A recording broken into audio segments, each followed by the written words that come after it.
Famous story channel में आपका स्वागत है। आइए आज हम आपको सुनाते हैं मन्नू भंडारी की मशहूर कहानी मैं हार गई। जब कवि सम्मेलन समाप्त हुआ तो सारा हॉल हंसी कहकहों और तालियों की गड़गड़ाहट से गूंज रहा था। शायद मैं ही एक ऐसी थी जिसका रोम रोम क्रोध से जल रहा था। उस सम्मेलन की अंतिम कविता थी बेटे का भविष्य। उसका सारांश कुछ इस प्रकार था। एक पिता अपने बेटे की भविष्य का अनुमान लगाने के लिए उसके कमरे में एक अभिनेत्री की तस्वीर, एक शराब की बोतल और एक प्रतिगीता की रख देता है और स्वयं छिप कर खड़ा हो जाता है। बेटा आता है और सबसे पहले अभिनेत्री की तस्वीर को उठाता है। उसकी बाँछें खिल जाती हैं। बड़ी हसरत से उसे वो सीने से लगाता है, चूमता है और रख देता है। उसके बाद शराब की बोतल से 2-4 घूंट पीता है। थोड़ी देर बाद मुंह पर अत्यंत गंभीरता के भाव लाकर बगल में गीता दबाए वो बाहर निकलता है। बाप बेटे की यह करतूत देखकर उसके भविष्य की घोषणा करता है। यह साला तो आजकल का नेता बनेगा। कवि महोदय ने यह पंक्ति पढ़ी ही थी कि हॉल के एक कोने से दूसरे कोने तक हंसी की लहर दौड़ गई। पर नेता की ऐसी फजीहत देखकर मेरे तो तन बदन में आग लग गई। साथ आए हुए मित्र ने व्यंग करते हुए कहा, क्यों, तुम्हें तो वो कविता बिल्कुल पसंद नहीं आई होगी। तुम्हारे पापा भी तो एक बड़े नेता हैं। मैंने गुस्से में जवाब दिया, पसंद? मैंने आज तक इससे भद्दी और भोंडी कविता नहीं सुनी। अपने मित्र के व्यंग की तिक्तता को मैं खूब अच्छी तरह पहचानती थी। उनका क्रोध बहुत कुछ चिलम न मिलने वालों के आक्रोश के समान ही था। उनके पिता चुनाव में मेरे पिताजी के प्रतिद्वंदी के रूप में खड़े हुए थे और हार गए थे। उस तमाचे को वो अभी तक नहीं भूले थे। आज कविता सुनकर उन्हें दिल की जलन निकालने का अवसर मिला। उन्हें लग रहा था मानो उनके पिता का हारना भी आज सार्थक हो गया। पर मेरे मन में उस समय कुछ और चक्कर चल रहा था। मैं जली भुनी जो गाड़ी में बैठी तो सच मानिए सारे रास्ते यही सोचती रही कि किस प्रकार इन कवि महाशय को करारा सा जवाब दूं। मेरे पापा जी के राज में ही नेता की ऐसी छीछा लेकर भी कोई चुपचाप सह लेने की बात थी भला। चाहती तो यही थी कि कविता में ही उनको जवाब दूं, पर इस ओर कभी कदम नहीं उठाया था। सो निश्चय किया कि कविता नहीं तो कहानी ही सही। अपनी कहानी में मैंने एक ऐसे सर्वगुण संपन्न नेता का निर्माण करने की योजना बनाई जिसे पढ़कर कवि महाशय को अपनी हार माननी ही पड़ी। भरी सभा में वो जो नहला पर दहला मार गए थे उस पर मैं दहला नहीं सीधे इक्का ही फटकारना चाहती थी, जिसे बाजी हर हालत में मेरी ही रहे। यही सब सोचते सोचते मैं कमरे में घुसी तो दीवार पर लगी बड़े बड़े नेताओं की तस्वीरों पर नजर गई। सबके प्रतिभाशाली चेहरे मुझे प्रोत्साहन देने लगे। सब नेताओं के व्यक्तिगत गुणों को एक साथ ही मैं अपने नेता में डाल देना चाहती थी, जिससे वो किसी भी गुण में कम न रहने पाए। पूरे सप्ताह तक मैं बड़े बड़े नेताओं की जीवनियां पढ़ती रही और अपने नेता का ढांचा बनाती रही। सुना था और पढ़कर भी महसूस किया कि जैसे कमल कीचड़ में उत्पन्न होता है, वैसे ही महान आत्माएं गरीबों के घर ही उत्पन्न होती हैं। सोच विचार कर एक शुभ मुहूर्त देखकर मैंने सब गुणों से लैस करके अपने नेता का जन्म गांव के गरीब किसान की झोपड़ी में करा दिया। मन की आशाएं और उमंगें जैसे बढ़ती हैं वैसे ही मेरा नेता भी बढ़ने लगा। थोड़ा बड़ा हुआ तो गांव के स्कूल में उसकी शिक्षा प्रारंभ हुई। यद्यपि मैं इस प्रबंध से विशेष संतुष्ट नहीं थी, पर स्वयं ही मैंने परिस्थिति बना डाली थी कि इसके सिवा कोई चारा नहीं था। धीरे धीरे उसने मिडिल पास किया। यहाँ तक आते आते उसने संसार के सभी महान व्यक्तियों की जीवनियां और क्रांतियों के इतिहास पढ़ डाले। देखिए, आप बीच में यह मत पूछ बैठिए कि 8वीं कक्षा का बच्चा इन सबको कैसे समझ सकता है। यह तो एकदम अस्वाभाविक बात है। इस समय मैं आपके किसी भी प्रश्न का जवाब देने की मना स्थिति में नहीं हूँ। आप यह न भूलें कि यह बालक एक महान भावी नेता है। हाँ, तो यह सब पढ़कर उसके सीने में बड़े बड़े अरमान मचलने लगे, बड़े बड़े सपने साकार होने लगे, बड़ी बड़ी उमंग करवटें लेने लगी। वो जहाँ भी अत्याचार देखता मुठ्ठियां भींच भींच कर संकल्प करता, उसको दूर करने की बड़ी बड़ी योजनाएं बनाता और मुझे उसकी योजना में, उसके संकल्पों में अपनी सफलता हंसती खेलती नजर आती। एक बार जान का खतरा मोल लेकर मैंने जमींदार के कारिंदों से भी उसकी मुठभेड़ करा दी और उसकी विजय पर उससे अत्यधिक हर्ष मुझे हुआ। तभी अचानक एक घटना घट गई। उसके पिता की अचानक मृत्यु हो गई। दवा इलाज के लिए घर में पैसा नहीं था, सो उसके पिता ने तड़प तड़प कर जान दे दी और वो बेचारा कुछ भी न कर सका। पिता की इस बेबसी की मृत्यु का भारी सदमा उसको लगा। उसकी बूढ़ी माँ ने रोते रोते प्राण तो नहीं पर आंखों की रोशनी गंवा दी। घर में उसकी एक विधवा बुआ, एक छोटी क्षयग्रस्त बहन और थी। सबके भरण पोषण का भार उस पर आ पड़ा। आय का कोई साधन था ही नहीं। थोड़ी बहुत जमीन जो थी उसे जमींदार ने लगान बकाया निकाल कर हथिया लिया। उसके पिता की विनम्रता का लिहाज करके अभी तक वो चुप बैठा था। अब क्यों मानता? उसके क्रांतिकारी बेटे से वो परिचित था, सो अवसर मिलते से बदला ले लिया। अब मेरे भावी नेता के सामने भारी समस्या थी।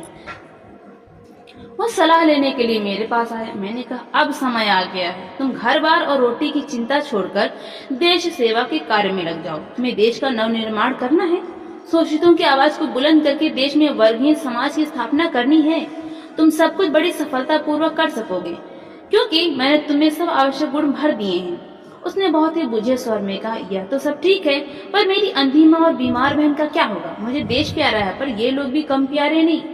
मैं झल्ला उठी। तुम नेता होने जा रहे हो, यह कोई मजाक है? जानते नहीं, नेता लोग कभी अपने परिवार के बारे में नहीं सोचते, वे देश के संपूर्ण राष्ट्र के बारे में सोचते हैं। तुम्हें मेरे आदेश के अनुसार चलना होगा। जानते हो, मैं तुम्हारी सृष्टा हूँ, तुम्हारी विधाता। उसने सब कुछ अनसुना करके कहा, यह सब तो ठीक है, पर मैं अपनी अंधी बूढ़ी माँ की दर्द भरी आहों की उपेक्षा किसी भी मूल्य पर नहीं कर सकता। तुम मुझे कहीं नौकरी क्यों नहीं दिला देती? गुजारे का साधन हो जाने से मैं बाकी सारा समय सहर्ष देश सेवा में लगा दूंगा, तुम्हारे सपने सच्चे कर दूंगा, पर पहले मेरे पेट का कोई प्रबंध कर दो। मैंने सोचा क्यों न अपने पिताजी के विभाग में इसे कहीं नौकरी दिलवा दूं, पर पिताजी की उदार नीति के कारण कोई जगह खाली भी तो रहने पाए।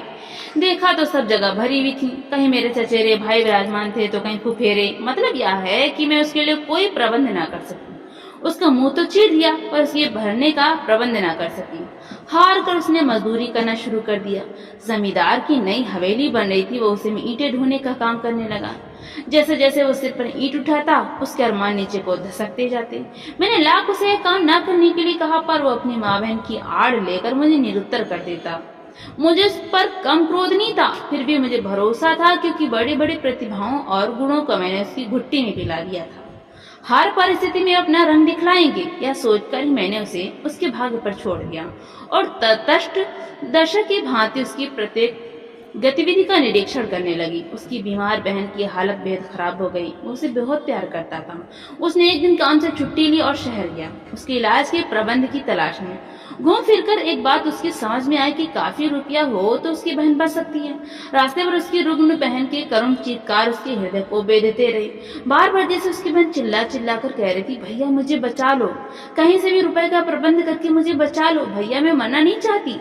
और उसके सामने उसके बाप की मृत्यु का दृश्य घूम गया।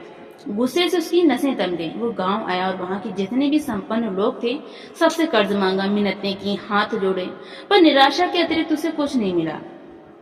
इस नाकामयाबी पर उसका विद्रोही मन जैसे भड़क उठा। वो दिन भर बिना बताए जाने क्या क्या संकल्प करता रहा और आधी रात के करीब दिल में निहायत ही नापाक इरादा लेकर उठा।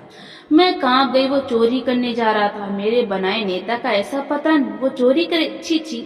और इसके पहले कि चोरी जैसे जघन्य कार्य करके वो अपनी नैतिकता का हनन करता, मैंने उसका एक खात्मा कर दिया। अपनी लिखी हुई कहानी के पन्नों के टुकड़े टुकड़े कर दिए। उसकी तबाही के साथ एक महान नेता के निर्माण करने का मेरा हौसला भी मुझे तबाह होता नजर आया, लेकिन इतनी आसानी से मैं हिम्मत हारने वाली न थी। बड़े धैर्य के साथ मैं अपनी कहानी का विश्लेषण करने बैठी कि आखिर क्यों सब गुणों से लैस होकर भी मेरा नेता न बनकर चोर बन गया। और खोजबीन करते करते मैं अपनी असफलता की जड़ तक पहुंच ही गई। गरीबी के कारण ही उसके सारे गुण दुर्गुण बन गए और मेरी मनोकामना अधूरी ही रह गई। जब सही कारण सूझ गया तो उसका निराकरण क्या कठिन था। एक बार फिर मैंने कलम पकड़ी और नेता बदले हुए रूप और बदली हुई परिस्थितियों में फिर एक बार इस संसार में आ गया। इस बार उसने शहर के करोड़पति सेठ के यहाँ जन्म लिया, जहाँ न उसके सामने पेट भरने का सवाल था, न बीमार बहन के इलाज की समस्या।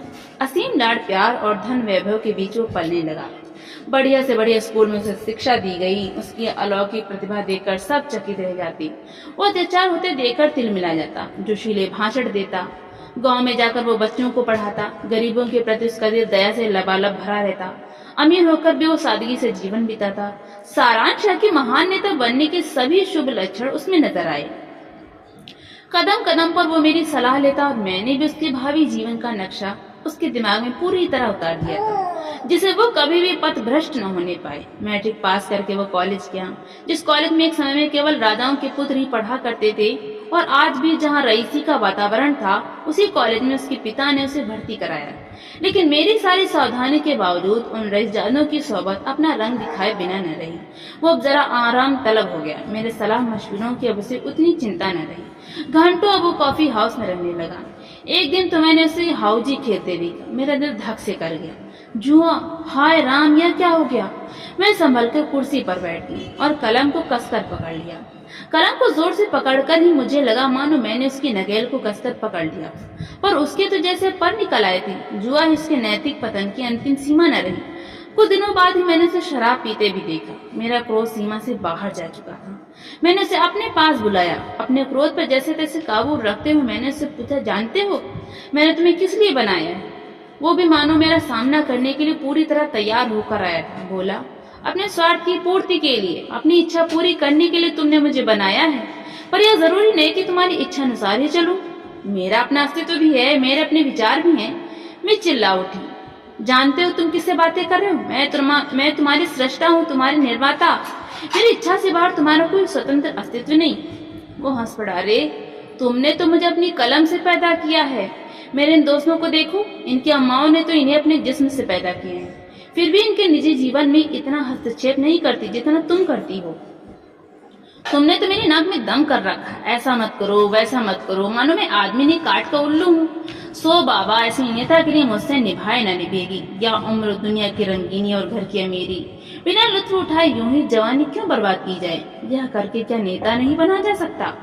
और मैं कुछ कहूँ उसके पहले वो सीटी बजाता हुआ चला गया। कल्पना तो कीजिए उस जिल्लत की जो मुझे सहनी पड़ी। इच्छा तो यह हुई कि अपने पहले वाले नेता की तरह इसका भी सफाया कर लूं, पर सदमा इतना गहरा था कि जोश भी न रहा। इतना सब हो जाने पर भी जाने क्यों मन में क्षीण सी आशा बनी हुई थी कि शायद वो सीधे रास्ते पर आ जाए। गांधी जी ने भी तो एक बार बचपन में चोरी की थी, बुरे कर्म किए थे, फिर अपने आप रास्ते पर आ गए। संभव है इसके हृदय में भी कभी पश्चाताप की आग जले और ये अपने आप सुधर जाए। पर अब मैंने इसे आदेश देना बंद कर दिया और धैर्य के साथ उस दिन की प्रतीक्षा करने लगी जब वो पश्चाताप की अग्नि में झुलसता हुआ मेरे चरणों में आ गिरेगा और अपने किए के लिए क्षमा मांगेगा। पर ऐसा शुभ दिन कभी नहीं आया। जो दिन आया वो कल्पनातीत था। एक बहुत ही सुहावनी सांझ को मैंने देखा कि वो खूब सज धज रहा है। आज का लिबास कुछ अनोखा ही था। शार्क स्किन के सूट की जगह सिल्क की शेरवानी थी, सिगरेट की जगह पान था, सेंट महक रहा था। बाहर हॉर्न बजा और वह गुनगुनाकर अपने मित्र की गाड़ी में जा बैठा। गाड़ी एक बार के सामने रुकी और रात तक वे साहबजादे पेग पर पेग ढालते रहे, भद्दे मजाक करते रहे, ठहाके लगाते रहे। रात को 9 बजे उठे तो पैर लड़खड़ा रहे थे। जैसे जैसे गाड़ी में बैठे और ड्राइवर से जिस गंदी जगह चलने को कहा उसका नाम लिखते हुए मुझे लज्जा लगती है। अपने को बहुत रोकना चाहती थी, फिर भी वो घोर पाप में सहन न कर सकी और तय कर लिया कि आज जैसे भी होगा मैं फैसला कर ही डालूंगी। मैं गुस्से से कांपते हुए उसके पास पहुंची। इस समय से बात करने में भी मुझे घृणा हो रही थी। क्रोध से मेरा रोम रोम जल रहा था। फिर भी अपने को काबू में रखकर और स्वर को भरसक कोमल बनाकर मैंने उससे कहा, एक बार अंतिम चेतावनी देने के ख्याल से ही इस समय मैं तुम्हारे पास आई हूँ। तुम्हारा यह सर्वनाश देखकर जानते हो मुझे कितना दुख होता है। अब भी समय है, संभल जाओ। सुबह का भूला यदि शाम घर आ जाए भूला नहीं कहलाता। पर इस समय वो शायद मुझसे बात करने की मन स्थिति में ही नहीं था। उसने पान चबाते हुए कहा, अरे जान, या क्या तुमने हर समय नेतागिरी का पछड़ा लगा रखा है। कहाँ तुम्हारी नेतागिरी और कहाँ छमिया का क्षमा का। देख लो तो बस जरूर आ जाए। मैंने कान बंद कर लिए। वो कुछ और भी बोला पर मैंने सुना नहीं। पर उसने जो आंख मारी वो दिखाई दी और मुझे लगा जैसे पृथ्वी घूम रही है। मैंने आंखें बंद कर ली और गुस्से से होंठ काट लिए। क्रोध के आवेग में कुछ भी कहते नहीं बना, केवल मुंह से इतना ही निकला, दुराचारी, अशिष्ट, नरकी, कीड़े। उसके मित्र ने जो कुछ कहा उसकी हल्की सी ध्वनि मेरे कान में पड़ी। वो जाते जाते कह रहा था, अरे ऐसी घोर हिंदी में फटकारेगी तो वो समझेगा भी नहीं, जरा सरल भाषा बोलो। और अधिक सहना मेरे बूते के बाहर की बात थी। मैंने जिस कलम से उसको उत्पन्न किया था उसी कलम से उसका खात्मा भी कर दिया। वो छमिया के यहाँ जाकर बैठने वाला था कि मैंने उसे रद्दी की टोकरी में डाल दिया। जैसा किया वैसा पाया। उसने तो अपने किए का फल पा लिया, पर मैं समस्या का समाधान नहीं पा सकी। इस बार की असफलता ने तो बस मुझे रुला ही दिया। अब तो इतनी हिम्मत भी नहीं रही कि एक बार फिर मध्यम वर्ग में अपना नेता उत्पन्न करके फिर से प्रयास करती। इन दो हत्याओं के भार से मेरी गर्दन टूटी जा रही थी और हत्या का पाप ढोने की ना इच्छा थी ना शक्ति थी। और अपने सारे अहम को तिलांजलि देकर बहुत ही ईमानदारी से मैं कहती हूँ कि मेरा रोम रोम महसूस कर रहा था कि कवि भरी सभा में शान के साथ जो नहला फटकार गया था, उस पर इक्का तो क्या मैं दुग्गी भी ना मार सकी। मैं हार गई, बुरी तरह हार गई। तो दोस्तों, आपको ये कहानी कैसी लगी? लाइक करें, ज्यादा से ज्यादा शेयर करें और कमेंट करके हमें जरूर बताएं। और इसी तरह की हिंदी